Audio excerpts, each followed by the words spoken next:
Welcome back to the Sean Trey Show, and I've got an awesome. This is a special segment that we're going to be actually working on over the next year, and I've got a friend with me. Now, would you like to introduce yourself to people and tell people who you are and what you do? Yeah, sure. My name is Chris Lee, and I am a former Special Forces operator from the United States Army. I'm now a high performance coach for folks, and I'm honored to be here. Thanks for having me back. Well, it's awesome to have you. And we kind of were chatting outside of off the air, and we kind of came up with this concept of doing a men's series that we talk about some concepts for the gents, for the guys out there. But it's in content and information that can benefit anyone.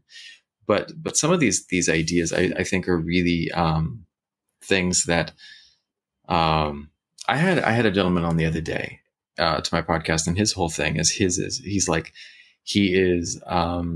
Instagram stepdad, and so he goes online, and on Instagram he teaches people how to do stuff. Like, you didn't grow up with a father, and I'm going to talk to you about how to change a light bulb, how we're going to change a car tire, how we're going to do all this stuff. And it's pretty awesome because, he's got this huge following where he can really make an impact. And, there's a lot of people that are doing these things that are talking to people about, how to do stuff that you might not learn. For me, like, how do you sand a, paint off of something? Like, that some people learned that growing up. I didn't, But for these other concepts are more esoteric, like an idea of how to, and there's a lot of stigma on this right now about how to say how to be a man, and people are like, it's, people mumbling and grumbling about that. But the reality is, if people are out there talking about toxic masculinity, then we sure as hell better talk about what positive masculinity is. What does it mean to be a guy in a positive way? And we have to talk about it.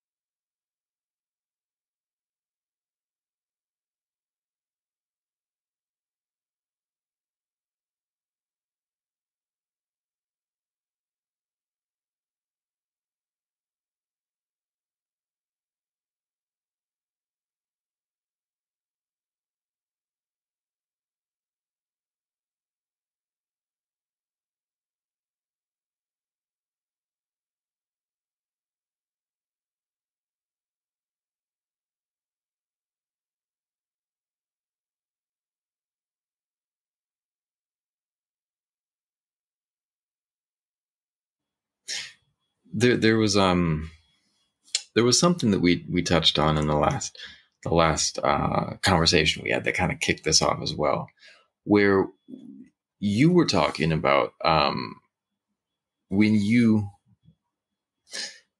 saw someone that was calm in a room, for special forces. You walk into a room and you see someone that's calm. There was a great clip on Instagram that I watched earlier tonight, and it was of this brawl outside a club.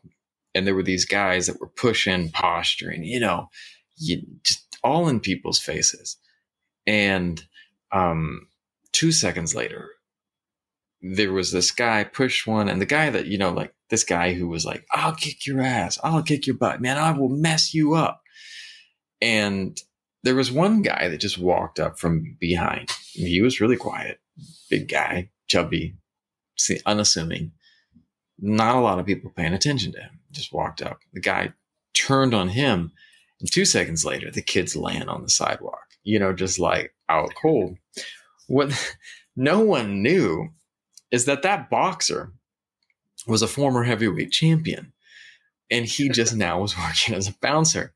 And this kid didn't know that, and he came up on him, and the man was like, please back away, please back away. And the kid took a swing on this guy and just went, boom. And he was out cold. And it wasn't excessive violence. It was just literally a well-timed, well-placed punch. It wasn't full force. He wasn't, going down and beating him up. Just like, boom, knockout. And it was that, and you can see it. I'm a huge fan of the UFC, and you can see it in fights. There's these guys that are just like, tense and going at someone. And then you get someone like, I used to love watching Anderson Silva fight, because prime Anderson Silva moved like that ring was nothing to him. Like, it was just like, just he was there and just having a little bit of fun, or Muhammad Ali back in the day. Muhammad Ali just was so cool under pressure, people swinging at him, and he's just like, no one hitting him, because it was that calmness. Talk to me about this. You were the one who brought that whole topic up. Tell me more about that. Sure. Yeah. I think I was trying to kind of flesh out what it means to be calm, and like where that calmness would actually come from. And kind of from our conversations, both last time I was on your show and kind of in between, I think it is entirely this knowledge of self, like self-awareness. That's where I think it kind of derives from, because having complete understanding of self, you don't need to posture. You're not trying to prove anything from anybody. You know what I mean? It's all about understanding exactly what you're capable of and what you're willing to do, and that's what drives the attitude of like, I don't have anything to prove to anybody, but if chaos shows up, I know how to handle it. And ultimately that's what I'm striving for. I say this sometimes, like, I'm fluent in the language of violence, but I don't have to use it. I've never been in a street fight, or I typically just get along with folks, and and I'm okay with that now. But going through the training that I've been through, and like kind of understanding how things work, I guess, in the world, I'm pretty confident in my ability to deal with chaos as it shows up. But it's not something that I don't know. It's not something I try to advertise either. Yeah. It's not something you seek out. And I think, you know what I mean? Exactly. I'm not looking for a fight ever. Right. But I do think it's important to be prepared for one. There's Dr. Jordan Peterson talks about this. I've heard him like on YouTube or Instagram or something, and he references a piece of scripture where Jesus was saying, "The meek shall inherit the earth," and we've poorly translated the word meek. Meek does not equate to weak or timid, but rather he describes it as someone who has a sword, knows how to use it, but keeps it sheathed. They shall inherit the earth. And I like that. I like that analogy way better, because it's somebody that has the capacity for violence, but chooses not to be violent. This is something I like that a lot. I like that, and I love that you bring that up, because I was sitting there stewing on this topic before we were getting on here. I was thinking about this all day, and about where did because I love my dad, but there's a major difference. One of the big differences between my dad and I is I'm trying to figure out how to say this. And first of all, I'm going to say that my father, I think, is one of the best men I've ever met. He's one of the, he is a good man. And there's not many people I can say that about. My dad is the type of guy who would take his shirt off his back and give it to anyone. He would help anyone. He is a good, godly man, But yet, there was something about the difference between us. And one of the things is my father is a very devout Christian, and we would go to church all the time. And I feel like at the churches that we went to, there was this emphasis of Christ almost being soft, too soft. Right. You know what I mean? Right. And like there was this idea of almost like purging this aggression from our space. You know what I mean? And it's like, and so I felt, and I remember when I was a kid, I was not good at sports, but one of the things that I was always good at, and I have always been good at, I'm good at martial arts. I'm good at fighting. I like fighting. That's awesome. You know what I mean? I'm not, UFC fighter, but I have good timing. I have good, reactions. And I was a clumsy guy, but when I was in Taekwondo class as a little kid, that was something that came naturally to me. I felt it, and I would just be really good timing. I'd be winning the bouts that I was in as a little kid. And yet my father and mother, my parents didn't have me continue. And then years later, I found a martial arts group that was awesome group of people that I kind of joined in with and got into it. And my dad was the people that introduced me to them, which was, I could thank him for that. But yet there was this idea of, I felt like in a lot of the tradition I came from, that this not violence, because I don't like that, but this ability to use aggression or power was looked down upon because it wasn't there for Christ. And I always I love the one story, to counter that of Christ when he goes to the temple and people and he takes out he is. Let's be real. I've been to a market before. Can you imagine someone going to a market and just upending the stalls? That is not a minor thing to do. That is pretty serious, Yeah.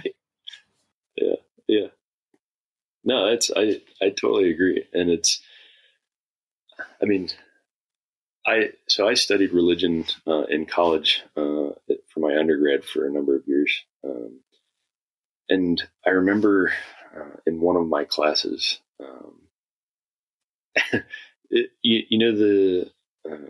when Jesus talks about if someone strikes you on your right cheek, turn your other cheek to them. Yep. So when I was studying, my professor was telling us that there might be an alternative interpretation of what was going on there.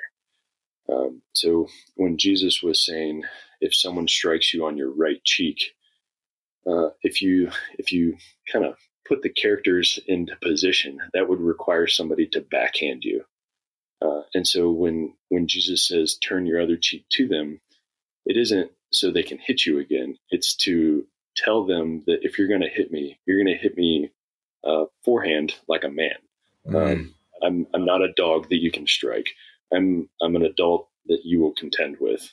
And I thought that was an interesting interpretation, as opposed to just bowing down to violence being imposed upon you. Right. And that's one of the things that I always thought about too, because I always thought about that Bruce Lee, I mean, I'm not trying to compare Jesus Christ to Bruce Lee, but the concept of, when Bruce Lee got smacked and he was like, this one too, come on, right, it's like, hit me here. Right, yeah. I got this side too, there is that strength, exactly. And that strength to it. And again, it's an interesting flip side, because what we're looking at is the fact that you don't seek out violence, you don't seek out aggression, you don't seek these things out. But there is a time. One of my friends is a former Navy SEAL, and we had this discussion one time when he was, down at Miramar, or not Miramar, at Coronado. And, and we were living together. We were roommates in the same house. Mm-hmm. And he was my brother's best friend still. And he and I had different political views at that time. And there was one point where we had gotten to this discussion, and he came up to me and said, there are bad people out there that you don't know about. And you have the freedom to believe what you believe, because people like me take actions toward those people. Yeah.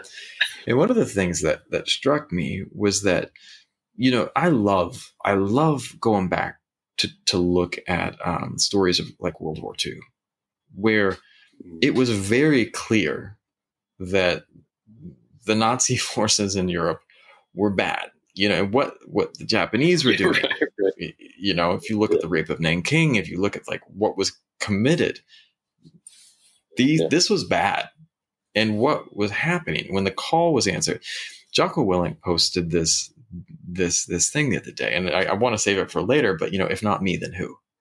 People have to step up, and there is a place for this response. And I think that we have to remember that it's not all the time. We're not just, and that's kind of where the calmest man in the room comes in. But there is a time and a place for action. For action, whatever that might be. That might be that you're running into a building and grabbing people and running out. But there's a time and place for action. Exactly. No, I 100% agree. And I think it really, in this particular vein, as we're kind of traveling down this conversation, it's like being prepared to do something doesn't necessarily mean you have to do something, but being prepared is way better than not being prepared. Right. Having the skills and the tools in your tool belt is significantly more valuable and allows you to stay calm because you have tools to choose from if chaos arises. And yeah, I think that's where the calm comes in too. It is you're not really reacting to the chaos. You are choosing which action to take because you have options now. And those options are more than just panic. So, and we're talking, and I've been talking about violence and martial arts and things like this. But let's be real. Like, I love that what you just said. When chaos arises, not violence, not a situation that someone cuts you off in traffic.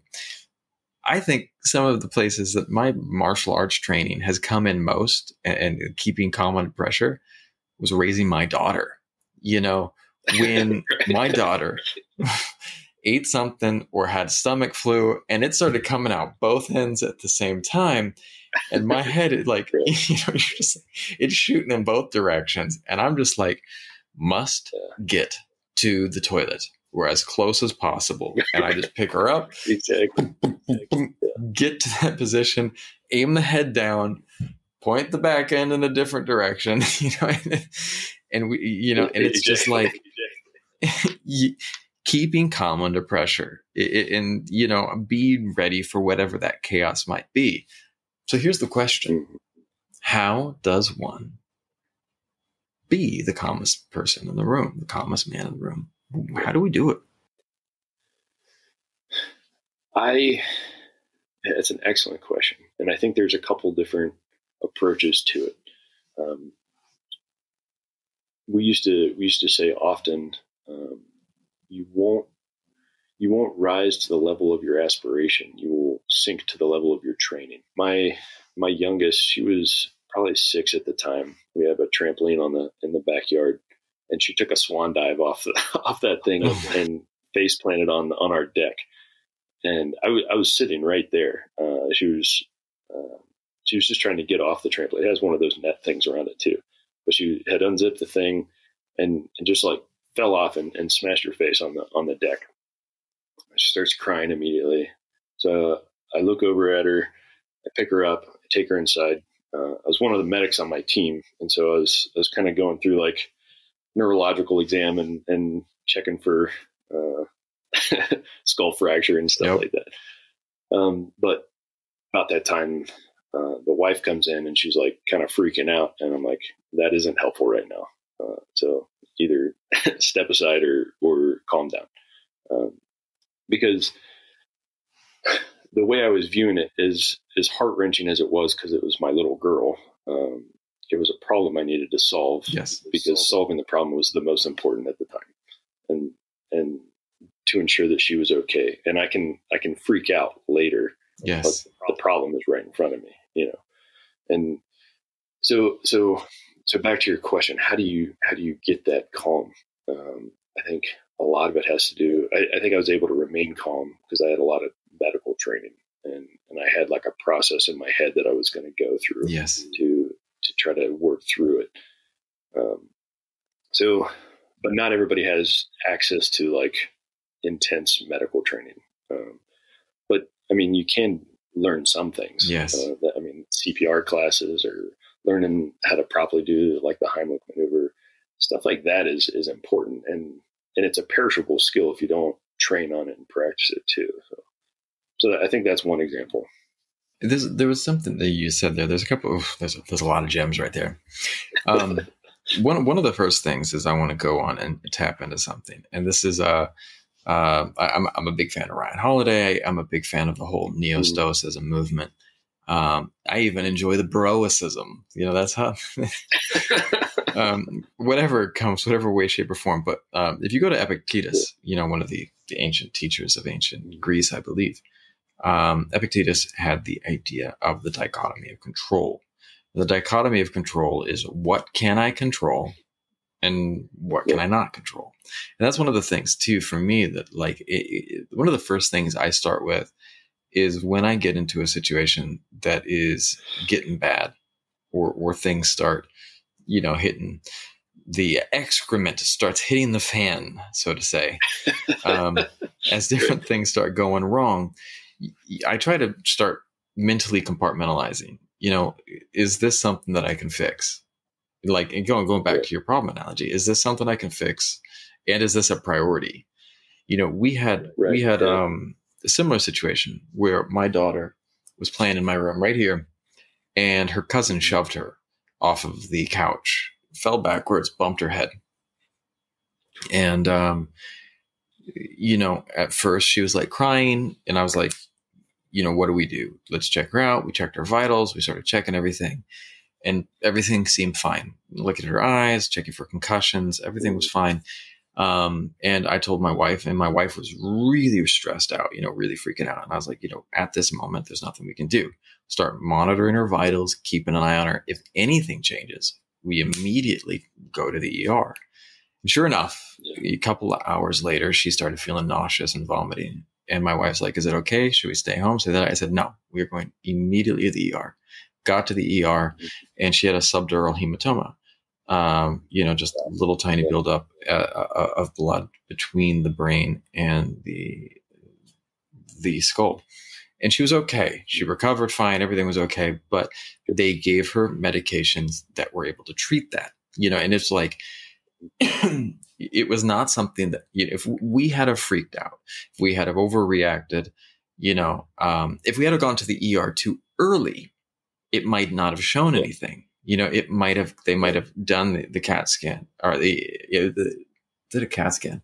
They might have done the CAT scan and that didn't show anything because it hadn't had time to build up at that point. It was an hour later that we got in there, and it was about being present in that moment, and also just figuring out, all right, what do I have control over?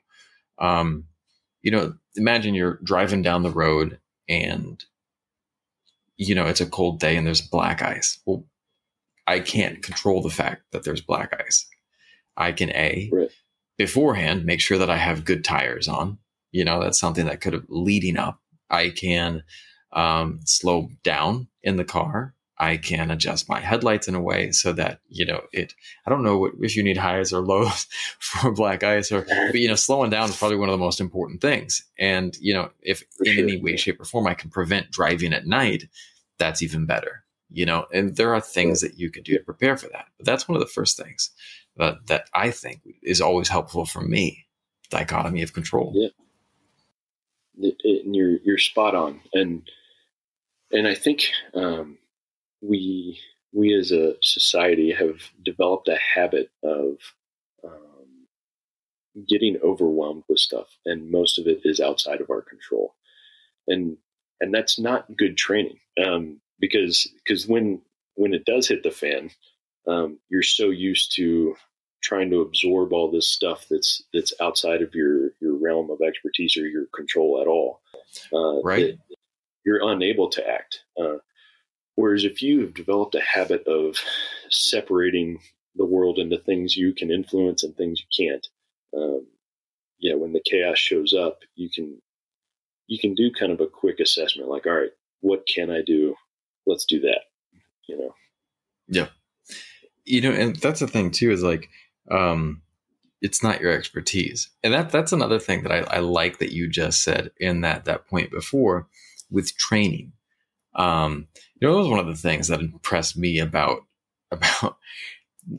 like, I know that the job was high risk and high stress, but my friend that was a Navy SEAL, he was always training, and it was really cool stuff half the time. It's like, what did you do today? Well, I learned how to drive a car like this with my foot on the glass, holding the door open with my left foot and shooting, a gun out the front. I was like, that's insane, and it's like, I was like, Right.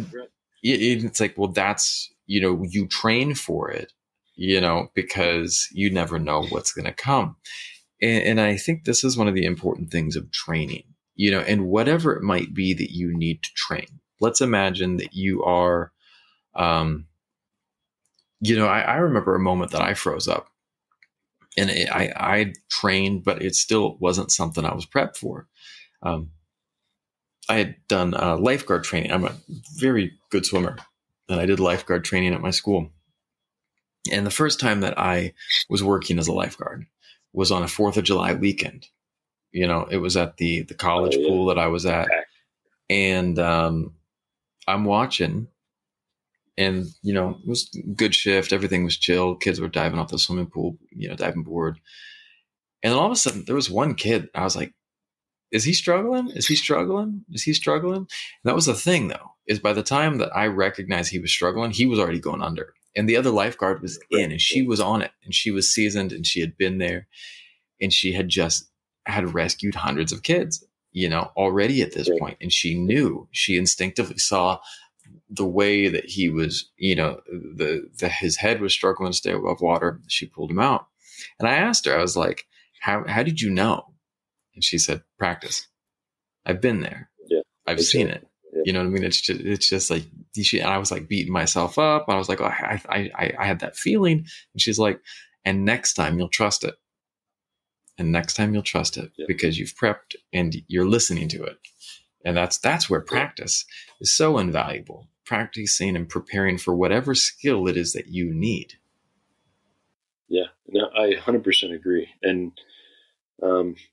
so I was a Green Beret, and we trained alongside infantrymen to kind of bolster their skill set too. But they sometimes ask, like, what makes you special forces? Like, what sets you apart? And some guys think it's like all the cool gear we get to play with, or all the fancy training, like driving in normal cars and shooting out the windshield, and we're fast roping out of helicopters or whatever. That's really not the case. We get to do that stuff because we've mastered the basics. And there's a difference between training on the basics and mastering them. When you get to the point where you and your team can clear a house without really talking to each other, because you know body language and you know everyone's job and you know exactly what everyone's going to do. That's like a level of mastery versus like trying to kick in the door and then like trying to have a conversation about what do we do next. No, it's like you've trained on this, but you haven't mastered it. You know what I mean? And kind of going back to your story, is it seems like your colleague had mastered that skill set, because it's not only learning how to swim and like swim somebody back to the shore or whatever, but it's recognizing the signs of I don't know, imminent threat or danger. And now after that experience, you've achieved another level of mastery in your own skill set. I trained with a martial arts school that my teacher loved to show us lots of different techniques. And we would have, hundreds of different throws, and we practiced them, but there were some that I didn't practice that much, And I remember one day I met a kid who was a judo black belt from the Kodokan, from the school in Tokyo, like the original school. Yeah. It was rad, right? And he was a really nice guy. And one day, we came in and we were, practicing a little randomly, practicing some throws on each other. And he's like, "Hey, you want to go for it?" And I was like, "Oh, sweet, let's have some fun, man." And I kept trying all these different throws on him, trying to get inside on him. And he stifled everything I threw at him because he was so used to it. And then without thinking, a blink of a second, I was on my back. I was just like, whoa, where did that come from? We had this conversation after class, and he talked to me about that. He's like, you guys practice some awesome throws. I didn't know some of these. He's like, these are really cool. And he's like, yeah, this is stuff you showed me, and we're trying it. The land was really cool. He said, I have one throw. Right. I have one throw, and I'm really good at it. And I was like, yeah, no. He's like, no. I have one throw. But I practiced that one throw a million times, and I will get you with it. I will. Like, it is not a question of if. He will. It's just a matter of time. And I mean, of course, he knew more than that, but he was a specialist on this one technique, right. And he would get anyone. And he would wait. It was a waiting game. And it got me back to, he stayed calm. He knew how to weather other people's offense until the moment where it was time. And then boom, he'd drop you. And that goes back to that self-awareness, knowing your level of capability and having complete trust. Like, I bet he was super calm the whole time you guys were sparring. Right. He was just waiting. He was just waiting for his time, and then hit you with his one move. It's awesome. It is. And I think that's, and I think that's kind of as well, comes back to the preparation. He had his 10,000 hours. He had his 10,000 hours in of whatever it was, that one technique that he had, and he was an expert in it. And I think that's something that we tend to downplay is, again, that practice of, and I love watching, what was it? I loved watching, one of my favorite movies is John Wick. That guy can kill a whole room with a pencil, right? But why was John Wick such a great movie? Because Keanu took the time to train. Keanu took the time to go in and actually learn how to hold a handgun. I was watching, there's this new movie on Netflix called Treason. And it's the guy, I love it. What's his name? I didn't love the show. I love the actor. He played Daredevil in the most recent Daredevil. Charlie Cox, I think it is. Oh, okay. Yeah, great actor. And yet this movie was about MI6 and like their spy network.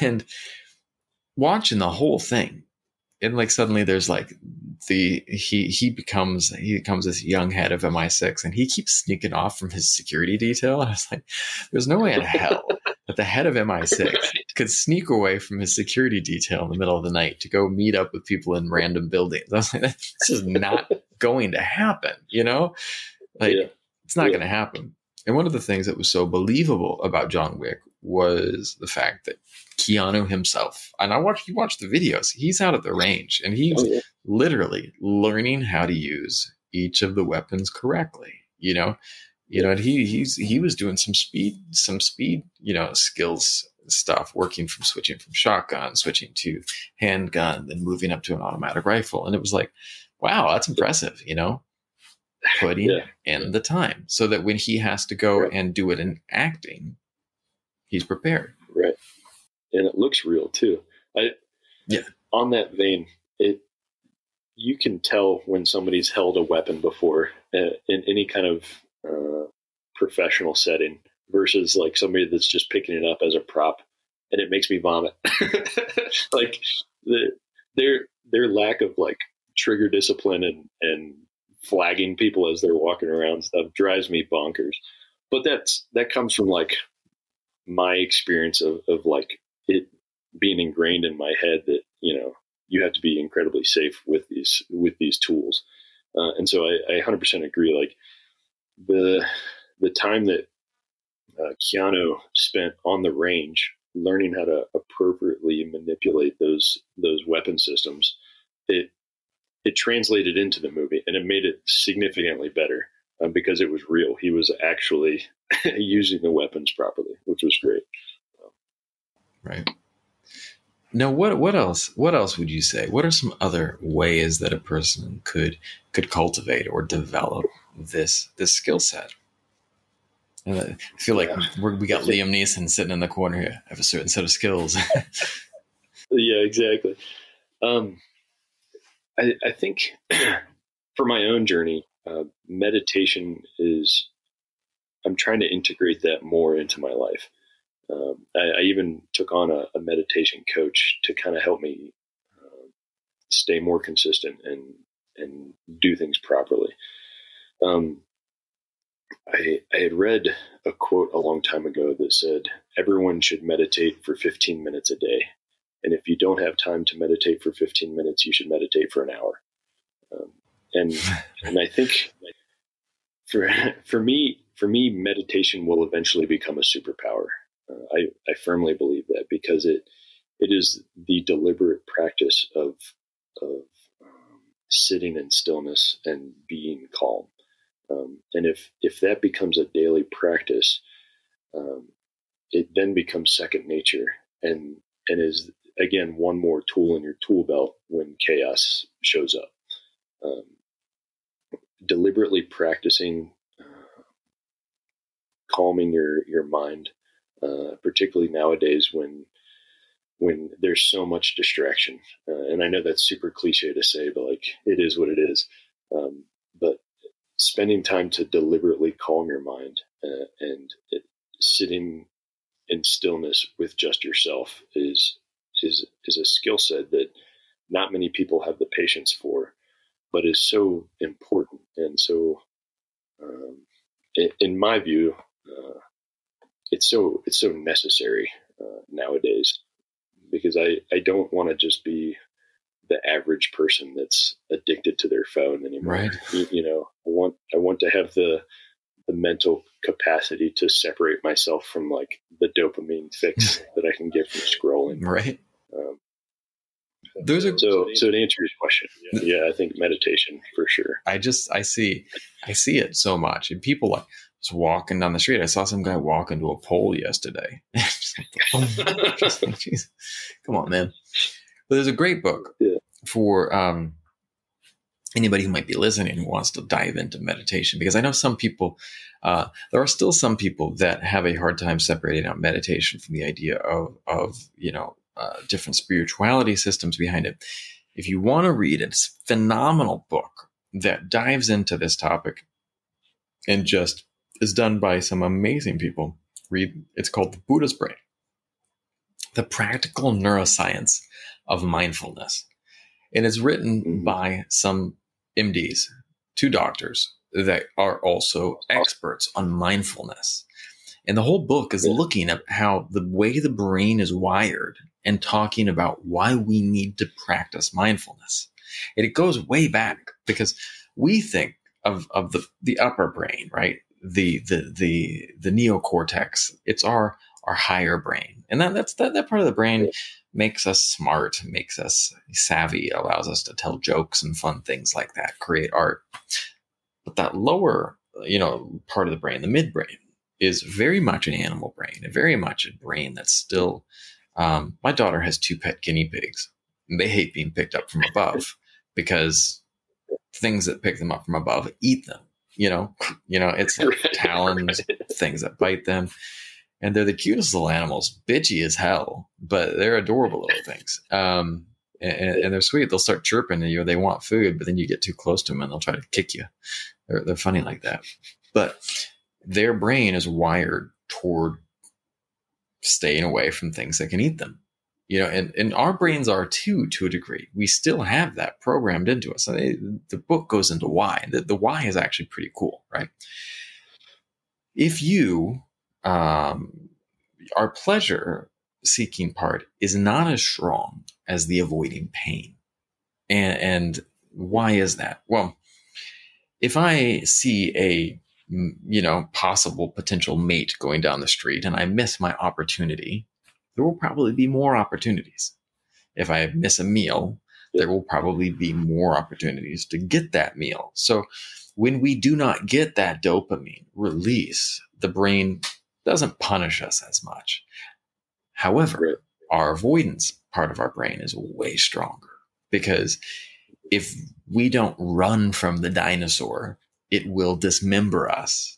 It will feed us. You know, and it's like, think about that. Like, there was a video online today that I was watching on Instagram, and all it was like someone put a stupid caption, "The ghost came running up the stairs," and they're filming down their stairs, and then the camera turns around, and it's a camera like aimed down into a basement. And I don't know anything about their house. It seems like it was just a basement with the light off. But damn, that was a terrifying. I looked in that basement and I was just like, every last childhood fear. Like, there is some horrible stuff down there that will kill and dismember me. The unknown. Yeah. And you know, and it's like that part of the brain was just like, ding. And that part of the brain is constantly activated in our daily life. The boss that I used to have, this boss that would peek through a window and watch me. Literally the worst boss ever, man. She terrified me. And I started getting stress conditions working there because I needed the money, but yet I didn't know when I was being watched. And it gave me constant anxiety. And that fills up in our life, you know, and we're overwhelmed. Mm-hmm. Yeah, no, I'm going to check that book out. That sounds super interesting. It's really good. Yeah, that sounds great. And I think you're right. I think it's important for people to understand that there is like physiological changes that take place when you begin the practice of meditation. And it doesn't necessarily have to be a spiritual thing. Particularly with like, I grew up pretty conservative Christian, and the idea of meditation was kind of frowned upon, particularly like Eastern style meditation. And so, but I think missing out on that kind of skill set is a detriment, because again, it's more of like a physiological shift that takes place, kind of a rewiring of the mind in a positive way. And again, imagine if every high schooler spent 30 minutes meditating, right? And they can still play on their phone the rest of the time, but like if that was like an intentional practice that was cultivated at a young age, I don't know what kind of society could we have? A bunch of calm people walking around. How great would that be? That'd be awesome. Well, and I think that going back, last time I talked about one of the guys that was in my school that was a very skilled martial artist, and he was peaceful and as calm as could be because he did have that training, he did have that preparedness, and he did practice meditation as well, and you could see it. There was just this peace, and when things came. This is one of the things that my friend who talked to me about meditation, the analogy they made, and I love this, right? We're all carrying a glass around. Each one of us has a glass. And that glass, for most of us, is pretty full.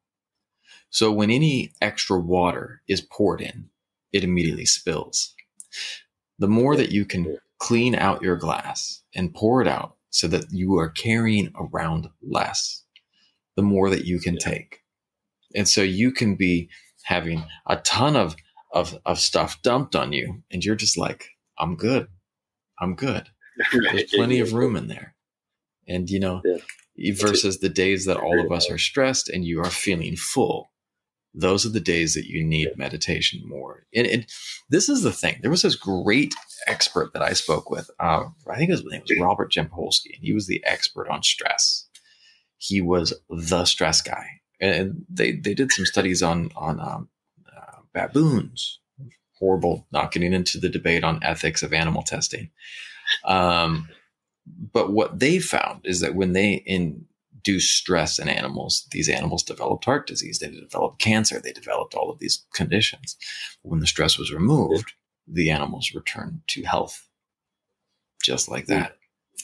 They just started, cancer went into remission, heart disease went away. And that was the amazing power of the body to heal when there was no stress. And I'm at this lecture, everyone in the room's depressed. They're like, we're all going to die, because our lives are stressful. And I raised my hand, and I was on this kick at that time. I was like, yeah, yoga is like the thing. Yoga's great. I was like, yoga is awesome. I was like, is yoga the answer? And this guy's like, no, it's not. I was like, shattered. I was like, what they found, they could take, 65-year-old guy from, Louisiana, and they put him into a yoga class. He might have a heart attack in a week because it stresses him out.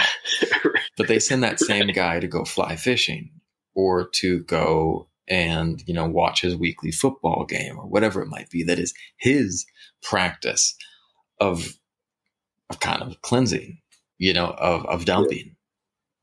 And that person found health, right. And so it really is, your meditative practice can be going for a walk. Your meditative practice could be singing karaoke for an hour, as long as you are present. As long as you are able to allow yourself to take time for yourself. Some people get riddled with guilt when they want to take a vacation, or when they want to go watch a movie, or sit and meditate. They're like, well, I should be doing something else.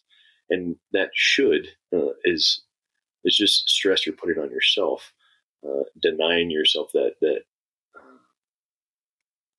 healing time that you could be providing yourself, but like you've now bombarded it with, well, I should be doing this, or I should be doing that, or X, Y, Z, and it's, I think that's a mindset that needs to be adjusted as well. As we live in a world and a society where everyone thinks they should be doing something all the time, even to the point where you're neglecting sleep, which sleep is like one of the greatest healing factors in our life, and we neglect it so much. And I think you're onto something, like finding that whatever that meditation or that present thing you could be a part of is awesome. But you have to get to a point where you allow yourself to be present when you're enjoying it. I mean, how many times have you been on vacation and you're thinking about work? It's piling up while you're every time. Exactly. So and that's something I struggle with as well. Even as I try to engage in meditation, it's like my to-do list immediately turns on, and it's like, all right, well, okay, you're meditating, but you got to do this afterwards. Well, then I'm not really present. I'm already in the future. That's right. It's missing the whole point. And so it's this constant, like, all right, yep, I acknowledge that thought. Let's go back to the breath. Try to be present. And it's,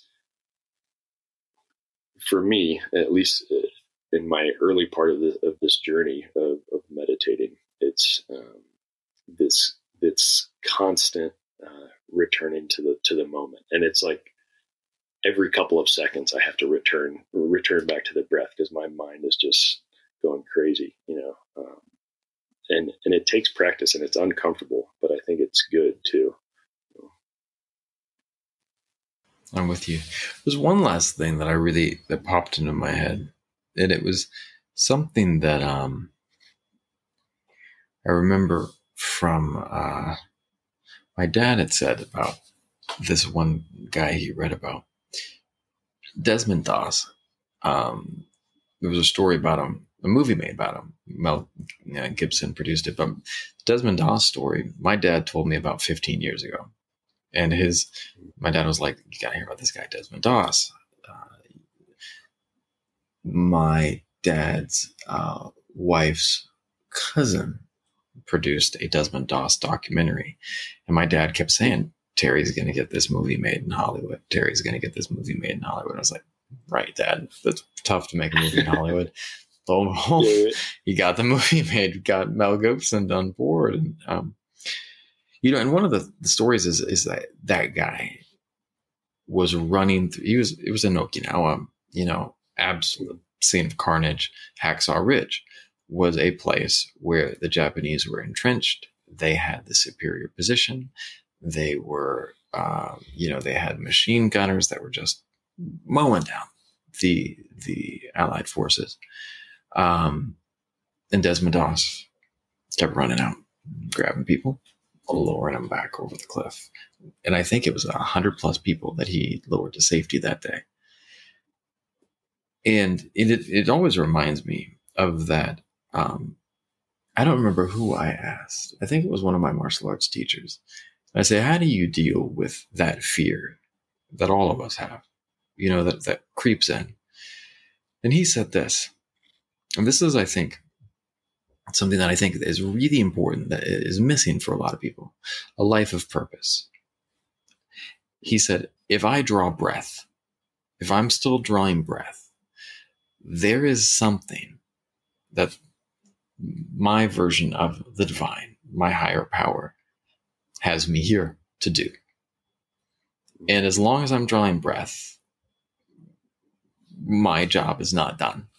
And this is one of the things that I know my father believes as well. He's I think about 78 right now. My dad is still working.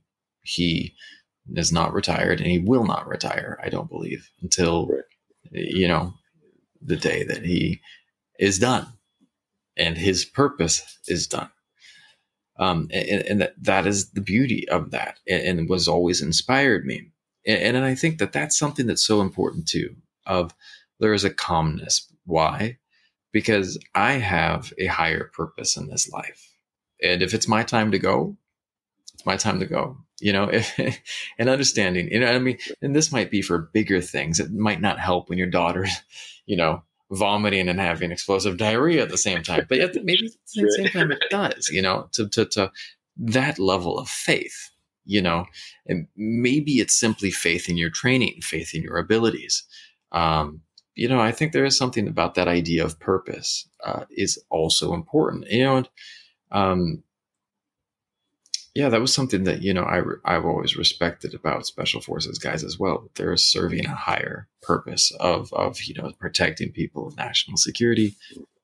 There is a higher force or a higher objective in mind, Yeah, I agree. I think having some kind of firm grasp on your life's mission or your purpose will definitely help you weather storms, because it gives you a little bit of perspective. And it's like, all right, if my purpose is not fulfilled yet, whatever it is I'm going through, I'll get through it because I have things I need to do. It kind of gives you that, I don't know, long-term perspective.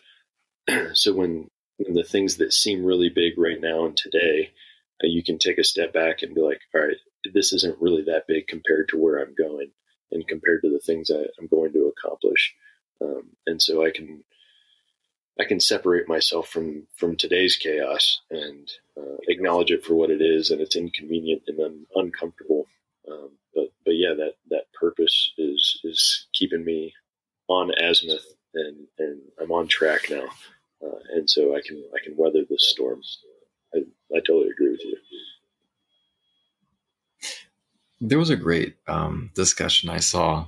I know Hollywood actors are not the most respected in some circles, but one of the coolest people I ever met, and a really, really interesting, down-to-earth guy, is Tom Hanks. I had the opportunity to work with him. Oh, really cool. Nice guy, really cool guy. There was this Hollywood roundtable, and Tom got really esoteric at one point in time. I don't even know why it popped up. There was a bunch of different people in the room. And they were asking Tom something, and his thing was like, one of the things that he likes to remember is, this too shall pass. This too shall pass. Whatever's going on, this too shall pass. And your job is not to freak out. Your job is to, again, going through what we've talked about, focus on your training, identify what you can control, what you can't control, remembering your higher power, your source. You've done your meditation. You are staying calm, and then remembering whatever's going on right now. At some point in time, will calm down, and finding a way out. And this is the other thing too, is that most everything is a puzzle with a solution. There is most everything we encounter, as daunting as it may seem, is some type of puzzle that has a solution. You just have to find it. I 100% agree. And that's, from my own experience, that's often how I approached my medical training and then medical scenarios that I was put in. It was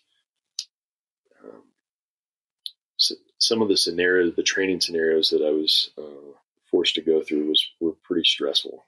And that was on purpose to simulate combat and stuff like that. But the stress isn't real. You put it on yourself. And so if you can take that perspective where this is an interesting puzzle I get to solve, it removes a great deal of that stress, particularly if you know you have all the tools to solve the puzzle. You just have to figure it out. And so that goes back to the training and stuff. But you're absolutely right. It's having just that different perspective of, yes, this is a catastrophe, but I have the tools to solve this catastrophe. So it's an interesting Rubik's Cube, so to speak. So it is, and I think it almost becomes fun. It almost becomes fun to start navigating these. There was a great quote. I don't remember if it was from Bruce Lee or someone else, but it says, "Don't ask God for an easy life. Ask him for a difficult one and the ability to weather the storm or be able to get through it." And I think that's when you start working these skills, when you start looking at how to navigate challenging situations, whether it be, your child with explosive diarrhea, whether it be you're having a car that's, you have a blowout on the highway at high speed, or some other situation, whatever it might be, becomes an opportunity to see how awesome you can be. And that's something that I enjoy. Every single challenge you have, I try to envision the toughest days I have in my imagination. I'm like, this is the moment where the cool music comes on. If this is the movie that is me, this is the moment where they're like, yeah, he's beaten down. And that music comes on like dun dun dun dun dun dun.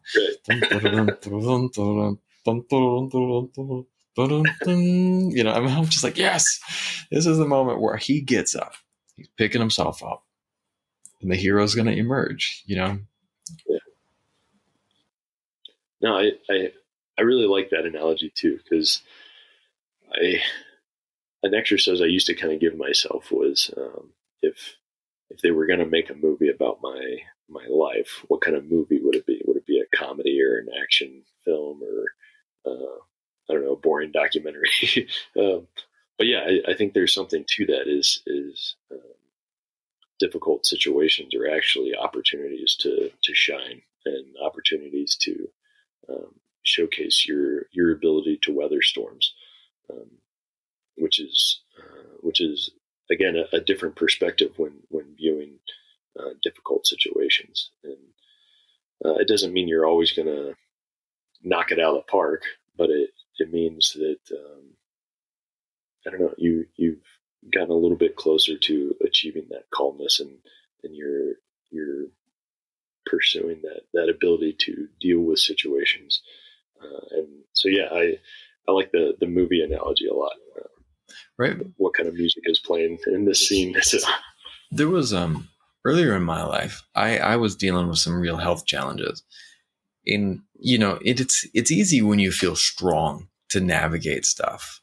But it's harder when you don't, and I remember there was this one app, and I can't remember, I think it still exists, and I think it was called Super Better.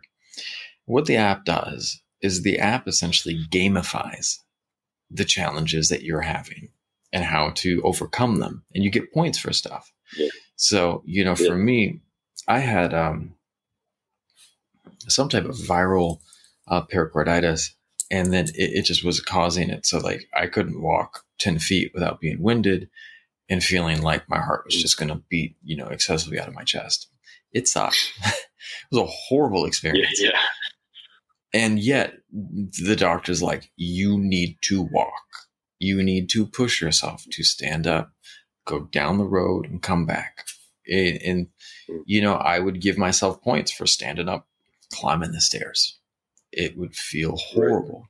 Yet when I did that, it made me feel like I was overcoming. And, I could see the points adding up. And it was a motivator for me. Even still, during that time, I had to go on temporary disability, and it was not fun. And it was the only way that I had enough money, because I was really sick and I didn't know when I was getting better and how things were going to go. And I still get emails. I don't know why. It's 12 years later, and they still send me emails about a balance statement from that bank in regards to this card. And there's no money in there. Yeah. But I don't remove those alerts, because I like to remember how far I've come, and how much I triumphed over challenges, and that if I can triumph for that, and everything else is easy. Yeah, that's excellent perspective for sure. And being able to challenge yourself in a way that actually got you up and got you moving, and you accumulated those points. That's genius. And imagine if you kind of took that perspective every day anyway. Right. Is how can I level up my character today? Right. What tools can I acquire, or what skill set can I improve on? If you pretend life is a video game, it takes the pressure off of difficult situations, because it's just like, oh, this is just a game. I'm like that difficult conversation you have to have. It's like, well, it's going to go good or it's going to go poorly. Let's see what happens. But if you kind of like separated yourself and are viewing yourself as a character in a game, and trying to level up and trying to achieve your mission and your purpose, and trying to achieve the strongest or most powerful character you can, like what is it that's going to achieve that? Is it, learning new skills and working out and staying healthy, and then when you get beat up by the level boss, and you have to build back up again, it's attach points to it, and I think it's super smart. Yeah, I mean, I come home and I sit there and I take value from these, and they inspire me. And that's kind of like, people ask me why I do these podcasts, and like I tell people, because this is stuff that I want to figure out. This is stuff that I want to get down. I want to be the calmest guy in the room, and I'm not. I am definitely not. If someone cuts me off in traffic, I have to work really hard at not flying off the hinges. Not cut off in traffic, but I get really upset when my trigger is when other people put people at danger. And so some guy's driving reckless on the road, that triggers me, because I get angry about this person putting other people's lives in danger. And yet my anger doesn't solve anything. There are ways to handle it. I 100%. Yeah, exactly. And I think because I deal with similar anger issues, and I have to remind myself that when I get super angry, it's because my expectations have differed from reality. And if I can kind of come back to reality and say, all right, this is what it is. How can I appropriately respond to it? That's usually cools me down. But yeah, I agree. I'm similar.